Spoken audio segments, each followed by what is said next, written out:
Price Lord. இப்போ ஒரு விஷயத்தை எல்லாரும் பார்க்கலாம்.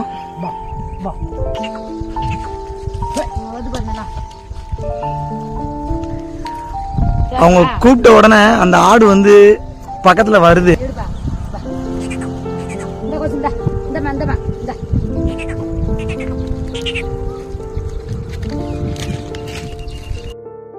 Price Lord. இப்போ எல்லாருமே பார்த்துருப்பீங்க, அந்த ஒரு தாத்தாவும் அம்மாவும் அவங்க வளர்க்குற வந்து ஆடுகளை கூப்பிட்ட உடனே அவங்க கிட்ட வந்துருச்சு, அவங்க பின்னாடி போகுது, அவங்களோட சத்தத்திற்கு செவி கொடுக்குது. இதே இது வேற யாராவது கூப்பிட்டா வந்திருக்காது. என்னை பார்த்துலாம் நிறைய டைம் பயந்து ஓடிச்சு நான் வீடியோ எடுக்கும்போது.